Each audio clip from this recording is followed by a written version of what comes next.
Welcome back. Another episode of Fridge's Side Projects featuring my beautiful, some may call it beautiful, 81 W150 with a big block 400 in it. So today, plan is, tonight I guess, it's night out, we're going to be dropping the fuel tank and see if we can't figure out why I can't get fuel to suck up to the front of the truck.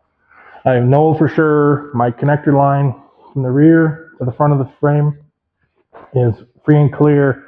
We put a brand new fuel pump on, as you guys seen in the last episode. So yeah, today we're dropping the tank, see if the pickup's plugged. I'm hoping, because if it's not the pickup, I really don't know what's going on. Maybe have holes in the line, in the hard line. Hope not, but that'd be my next possibility.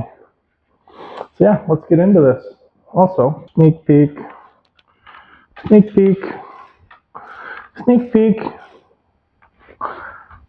Stuff is here. Also, sneak peek over there. Some of you may or may not know what's in the box right there. So I'll get the drive shaft off. Just figured I'd cut that.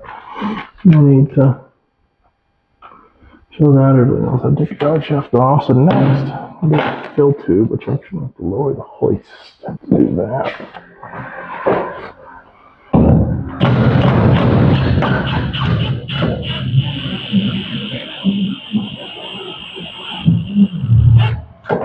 Old school style of hose clamp. I've never seen that before.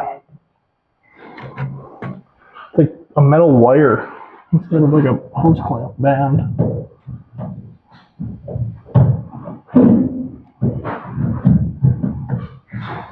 Never seen that before. Now, back to episode, I don't know what, 2 of the engine removal. Grab your pick. Like this, and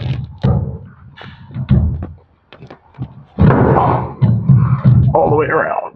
Break that seal.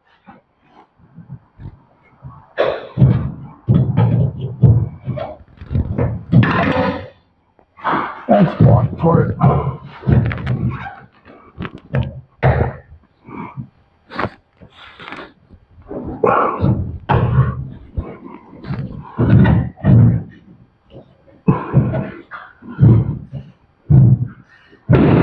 Okay.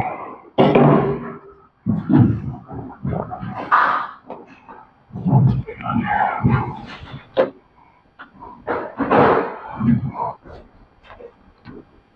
That to me screams breather. If I can unplug that from the top of the tank. I really hope these don't have nuts on the back side of them. That's really gonna suck if they do.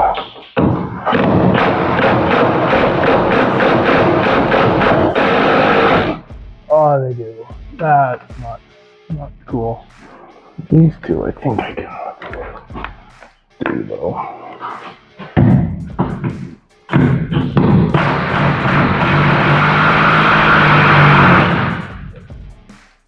These two I can do.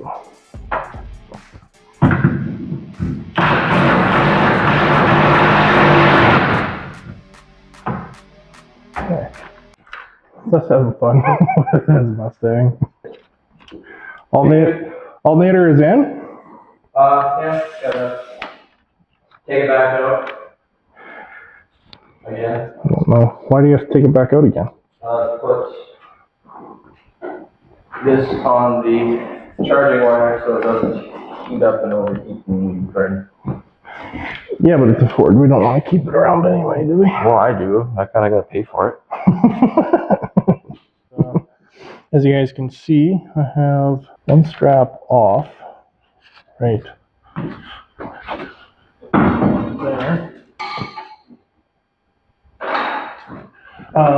Next up, we're going to do the next strap, obviously, which the nuts on bolts, and they are spinning because, yeah, so they're getting cut off because that makes life way easier for me. And then I'll just put new bolts on when it goes back together.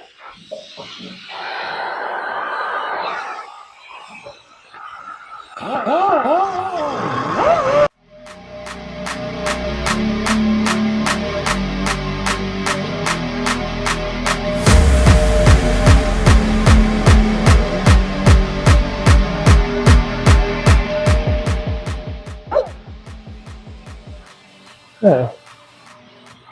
We'll break those off now. As you guys just saw, a little nick in them, and my cutter doesn't reach. All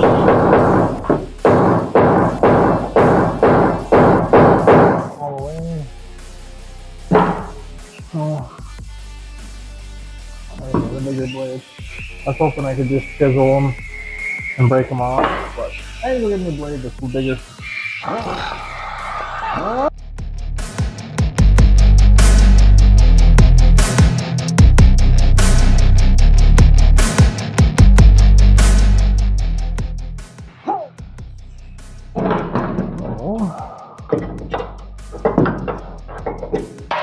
Fine.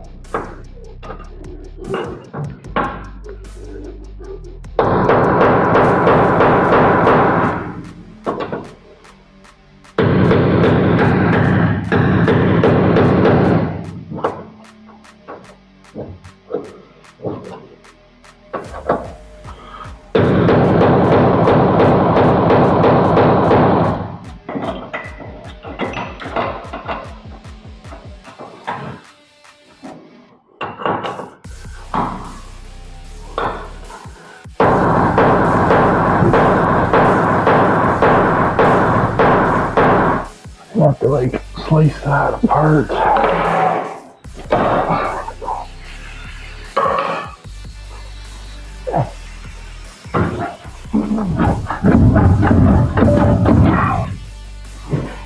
Okay, what the heck? The front's coming up.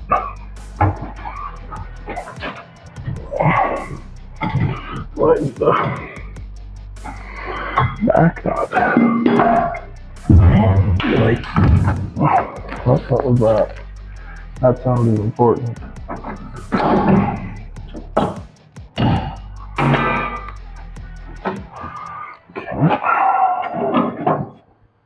It's not moving off of there now.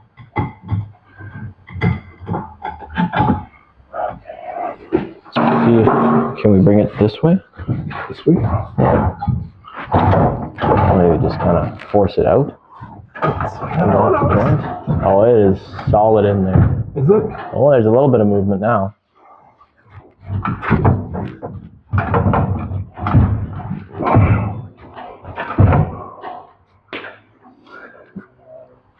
One other thing is this other hose. I should probably snip it too.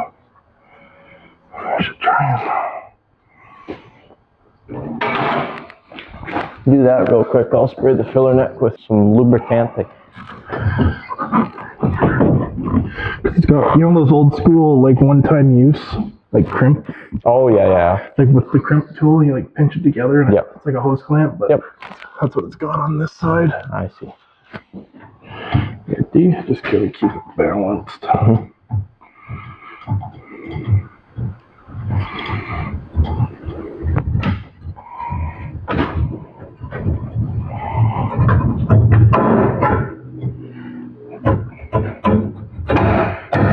Good.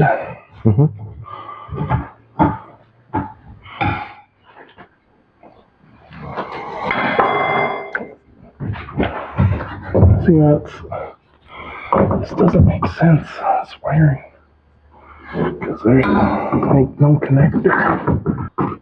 Oh, it's just really buried. Wow. That's why you don't go mudding, kids. Yep. It's actually not too much fuel in this thing. I'd say about a quarter tank. Which means my gauge does work. Did. It did. It won't anymore. It's blown out from there. Yep. Okay. Boom. Fuel tank Out. removal 101. Don't need that anymore. Don't need that anymore. I should actually clean up a bunch of this frame while it's out. But yeah, so think I'm gonna call it for the night because it's like 9:30. But tomorrow I will pull the pickup off, well, clean the tank right out, pull the pickup off, make sure the pickup's clear. Probably there's a crossover line up above here that you guys can't see right now. Probably do that tomorrow, clean that out, and then reassemble it all, and hopefully we have fuel tankage instead of snowmobile jerry cans under the hood. Sounds proper. A little bit of capacity with this puppy. What's up? Welcome back. As you guys saw last night, got the fuel tank out of my truck. It is full of silt at the bottom. Thinking the pickup tube is plugged. There's usually a sock on the end of the pickup. Thinking it's plugged. So tonight, oh, sorry, one other thing. Grommet. Last night when we pulled it, as you guys can see, this grommet is pretty tough shape. So I did some digging. I can get one. Won't be here in time for me to put it on to finish it this time when I'm home from work. So I will be probably doing it next time I'm home. So, but for tonight, the plan is to pick up out, clean the tank out, and then have it ready to go so I can just back in when I get home. So without further ado, let's get rock and roll on this thing.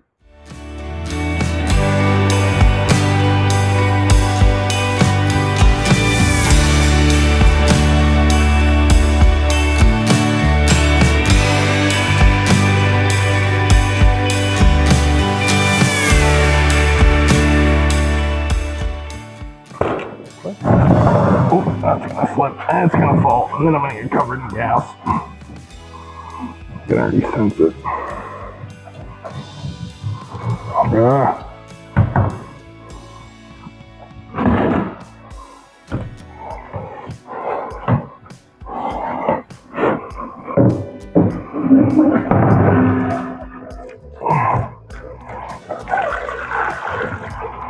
All over my boot so far.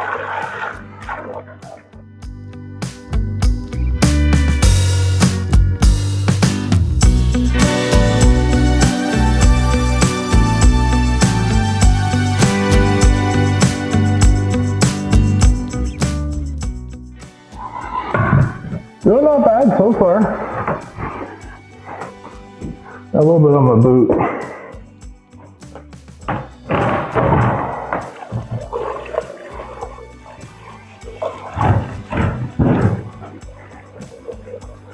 Let it auto feed.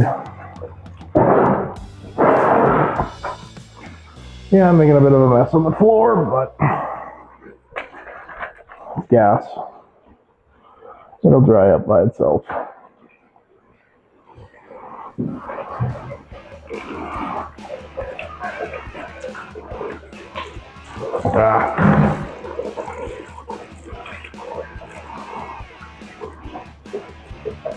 Okay. Call that empty or close empty as we're gonna get. Actually, they're pretty good. Like, no, spillage wise, I mean. I maybe spilled half a liter, 3/4 of a liter. And the straight can is just over half full, so I'd say we got, yeah, like 10 liters of fuel out of it. The tank, it should just be like spin like that. Counterclockwise, lefty loosey. It kind of moved. Get stuck again. I might get stuck again.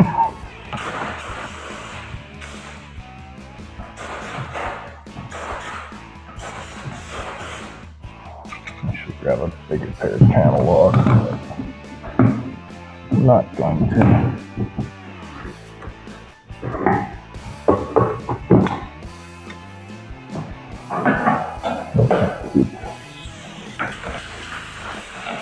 Blowing rock dirt out as we go around.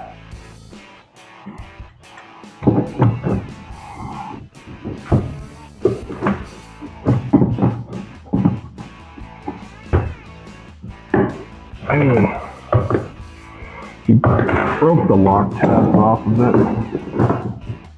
I'm sure it would still work fine.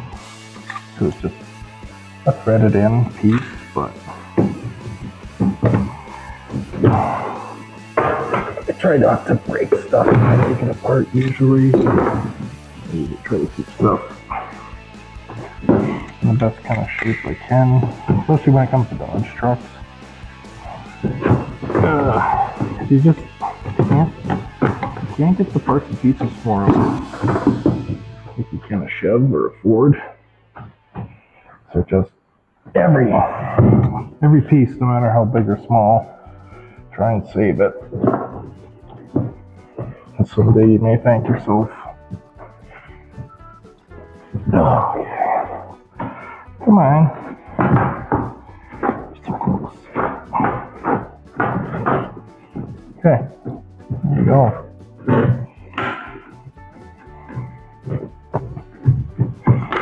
So yeah, this is that lock tube, lock ring. Oh, and that ticket is plugged. So, as you guys can see, why it's pinched like that, it's actually bent, pinched like this, and that's how I pulled it out. It's from one of two things. Number one is it's so plugged it sucked itself shut, or two, it's right at the bottom of the tank. I'm gonna go with it's extremely plugged. Like extremely plugged. So, yeah, yummy. I'm also gonna put some air to that. I was debating ordering a new one, but the gauge works. Well, I should check that while this is out. But I mean, like, don't need it. As far as I remember, and as far as I know, the gauge works. This is the potentiometer, I believe it's called, and it basically empty. As your fuel level rises, this float goes up until it's full. Then it shows full on your gauge. That's all it is. Potentiometer. Let's return. Yeah, not much to them. I just pulled the sock off. I'll probably break this plastic piece off too. And quite honestly, I'm just gonna leave it in there with no sock on it because the fuel filter is gonna do everything that's gonna do. Now, yes, I get it. There's probably some extra sediment and whatnot that it'll capture, but it also means you're now doing what I'm just doing right now, pulling the whole fuel tank to unplug your fuel system versus just changing out a filter that's under your hood and takes 5 minutes. So,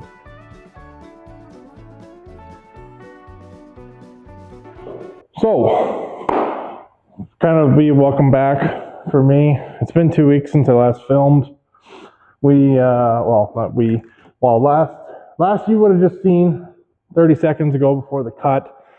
Seth and I dropped the tank out. Ended up finding that the fuel tank grommet was no good, which kind of expected for a 40-year-old truck. As you can see, this is the new one I got ordered. Ordered it from First Gen Industries. Then I actually also ordered a hood cable from them as well. As you can see in the bag, brand new hood cable reproduction. Also just need to clarify, not sponsored by First Gen Industries, but I'll have a link to their website down in the description. So if you have a First Gen Dodge truck, that's kind of the place to go.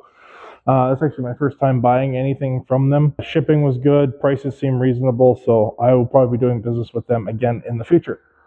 But anyways, now that we have that, and I also did clean the sending unit up a little bit. I tested it, it does work. Just took some emery cloth and tried to scuff off as much of the rust as I can, because these are kind of hard to come by. But yeah, let's get cracking and get this tank back in this truck so we can hear it run and drive. I did clean the tank too. Took it to the local car wash, pressure washed it off, Pressure washed out the inside. Try and get most of the junk out of it. I think I got most of it out.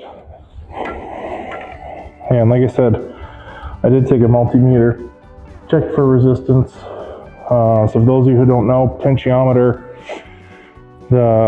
it's a variable resistance. As this float drops down, it gives more resistance. Then the needle doesn't peg as high on the gauge.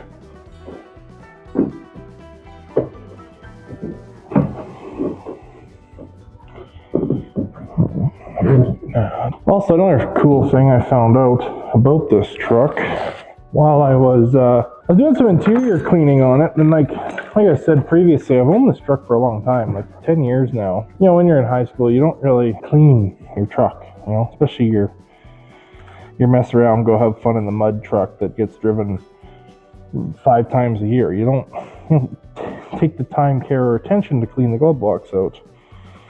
So I've never looked in the glove box until now, and I found out this truck was big block swapped in 1986. There's paperwork showing it had a 383 put in it in 1986, which the truck's in 81. So the truck's only 5 years old when it actually had a big block put in it. And I knew it was a 383 block. I never actually ran the numbers to care, but that piece of paper I found says that it is a 66 383 block that was in this truck. So, kind of cool, kind of different, you know. It's not a, you know, that'd be like taking a 2019 V6 half-ton truck and swapping a V8 into it, you know. It's not like a very common thing. You know, we're taking a whatever year truck you can picture and swapping say taking like a 6.0 Power Stroke and put 12 valve Cummins in it, or you know, that type of stuff. And so also judging by that paperwork, I think that I am the fifth owner of this truck. I know the previous 3. What's going on here? I'm gonna have to actually tilt this. You guys might not be able to see what I'm gonna do here, but I need to get it done. I don't know for sure if the original owner was the one who got it big block swapped, but if he is, then that does in fact mean I am owner number 5. I think it said the mileage too. The truck had like 60-something thousand kilometers on it, I think. There we go. Got it. Now, I think, maybe.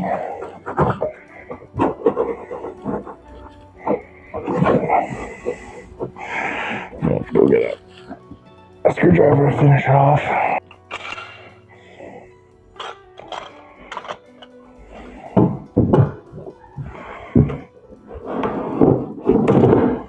I don't want to break this either, though. I gotta make sure that it sits in there good.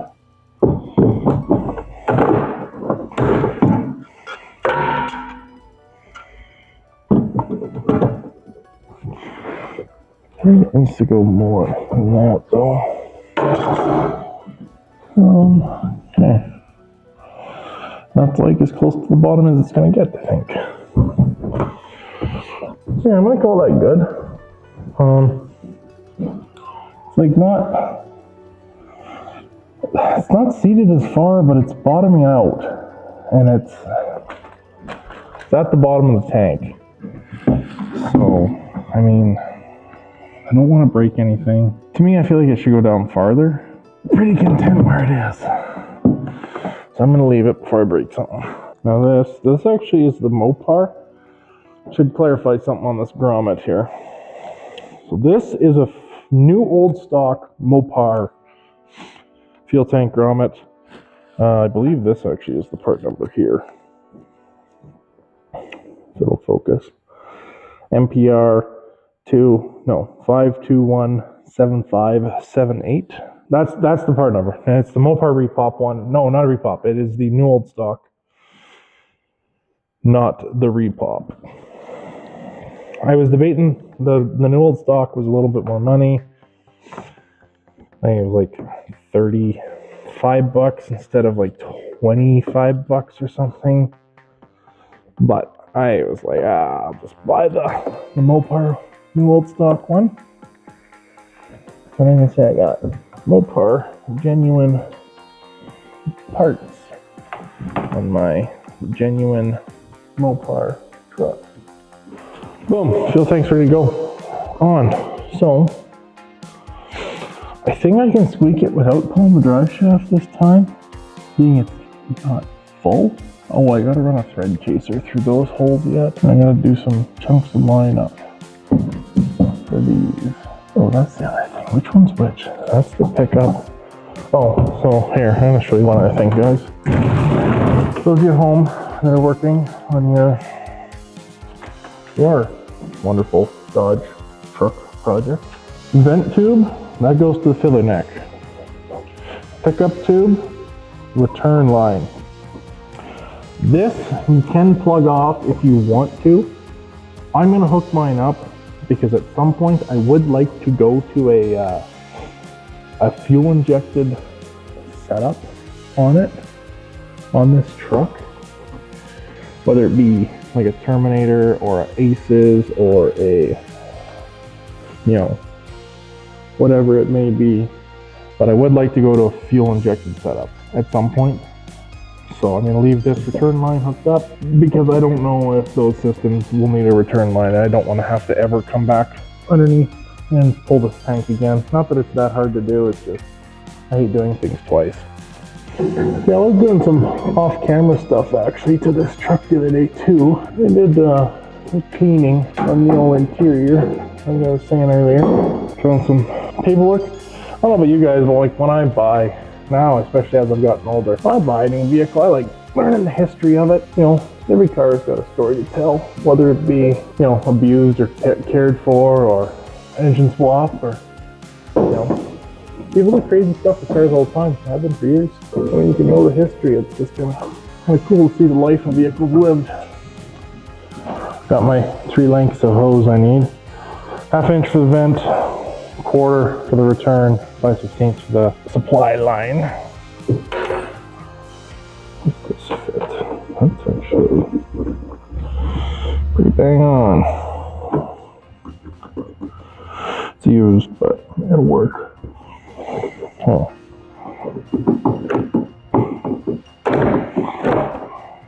Okay. Wicked.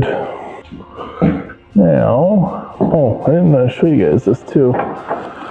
Building the bracket, because as you guys saw, I had to cut the nuts.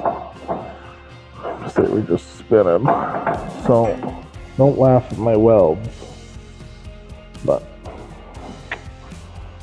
made that. No, I'm not sure. I'll put it back in there. Oh, look at that. Okay, so tank is ready to go up. So let's get crack-a-lack and ground positive. I don't know which one's which anymore. I think it was yellow. Did I take a picture of it? I gotta check and see if I took a picture of it. I guess I did not. Shucks. I could go review footage, but I'm not gonna. So, I'm gonna guess. I hope I can get this up there without having to do a bunch of finagling. One of the things I wanted to do.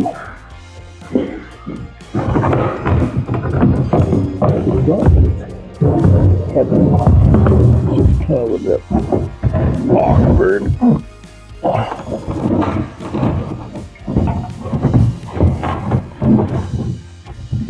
Stay up.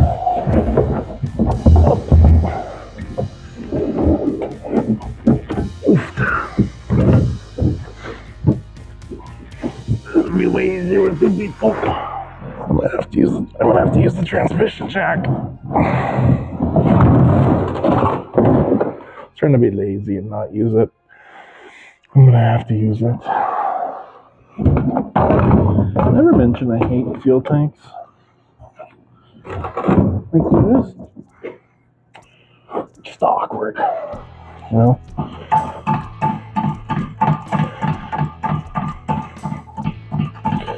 especially when you're trying to film them. I don't really know any good angles.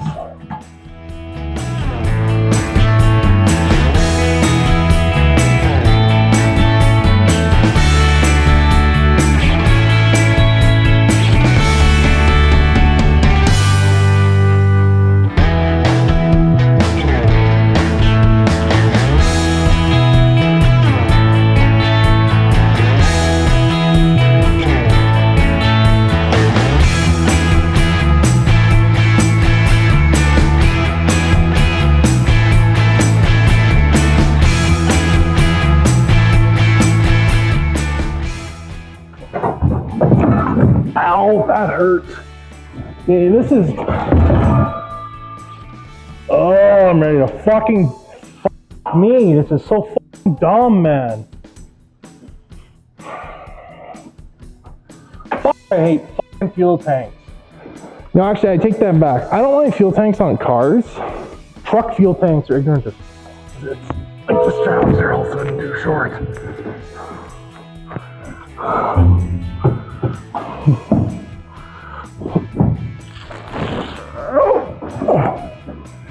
Yeah, it's like, because that's getting pinched, that's why. And this is the slow weight.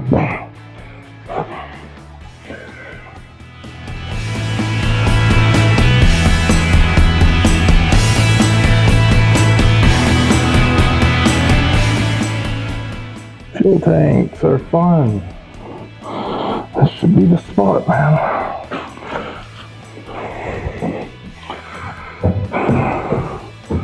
Nope.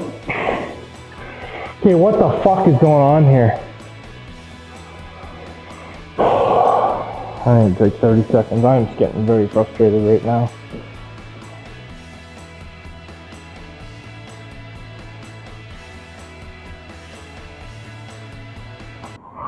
I'm gonna say something. Poop on your balls, poop on your balls. You got poop on your balls. Yeah.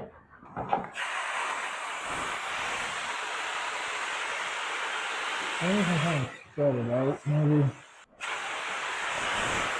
Because this gas is so shitty, I could take a lighter to it and probably wouldn't even explode. Also, I apologize if you can hear the cat in the background. I'm trying to get it to shut up, but it just meows and meows and meows. For some reason, I give it food. I let it outside, I let it inside. Doesn't matter. It just complains. Please shut up. Shut up, please. I'm trying to record. Hey. I heard you the 37th fucking time you fucking meow. Okay, what do you want, cat?